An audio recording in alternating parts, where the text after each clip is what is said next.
Indonesia menjadi salah satu negara di dunia yang kerap mengalami bencana gempa bumi besar. Bahkan dari 20 gempa terbesar, 5 diantaranya terjadi di Indonesia. Tapi kali ini saya akan hanya menampilkan 3 gempa saja yang magnitudonya di atas 7. Kita lihat yang pertama adalah gempa di Aceh pada Desember 2004 silam yang menjadi paling parah. Pusat gempa terjadi di dasar bumi dengan kedalaman sekitar 30 km.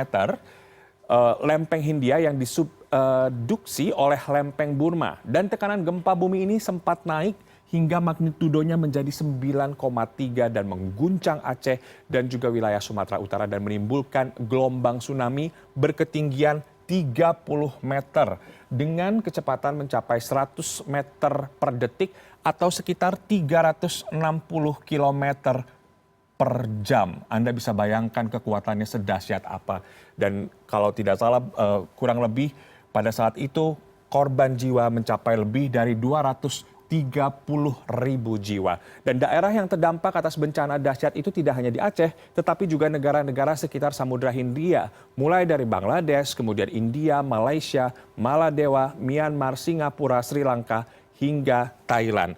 Dan tidak hanya itu, pada 11 April 2012, gempa hebat kembali mengguncang kawasan Aceh dengan kekuatan 8,6 magnitudo versi dari pemerintah Amerika. Namun versi BMKG yaitu 8,1 magnitudo. Dan lokasi gempa berada di sebelah barat dari zona penanjaman yang diperkirakan berasal dari patahan geser 90 East Ridge. Dan selanjutnya kita akan lihat gempa yang juga berkekuatan besar yang menimpa Nias dan juga Bengkulu pada tahun 2005 tepatnya pada 28 Maret. Di Sumatera Utara, kemudian Pulau Simele dan juga Nias. Gempa berkekuatan 8,2 versi BMKG. Ini korbannya dilaporkan mencapai lebih dari 1.000 orang. Dan gempa juga terjadi hampir tengah malam, tepatnya pukul 23.00 waktu Indonesia Barat. Gempa ini bisa dirasakan hingga wilayah Padang, kemudian Jambi dan juga Pekanbaru. Dan bahkan juga hingga Kuala Lumpur, Malaysia. Sementara itu pada 12 September 2007, gempa besar dengan berkekuatan magnitudo 8,4 juga mengguncang Bengkulu. BMKG mengeluarkan peringatan dini tsunami pada saat itu dan gempa dahsyat itu dirasakan di Palembang, kemudian Lampung, bahkan hingga di Jakarta. Nah, kalau kita lihat, Indonesia itu berada dalam wilayah cincin api. Jadi gempa bumi di Indonesia yang kerap muncul disebabkan karena memang Indonesia terletak di wilayah Ring of Fire. Dan menurut National Oceanic and Atmospheric Administration atau NOAA, cincin api merupakan serangkaian 850 hingga 1.000 gunung berapi yang membentang hampir 40.250 km sekitar Samudra Pasifik. Ring of Fire ini berbentuk tapal kuda seperti yang Anda lihat. Mulai dari ujung selatan Amerika, kemudian menuju ke wilayah utara hingga ke Selat Bering di Rusia, kemudian melintas menuju ke Jepang hingga Indonesia dan berakhir di Selandia Baru.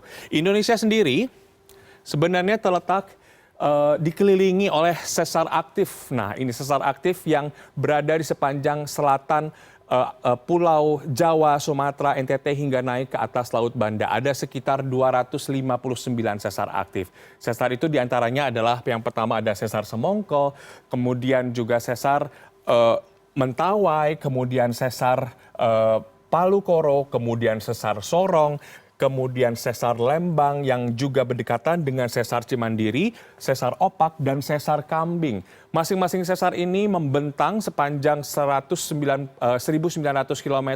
Ada yang dari Pulau Sumatera, sesar Semongko ini, kemudian juga pergeserannya bisa mencapai 5 mm per tahun.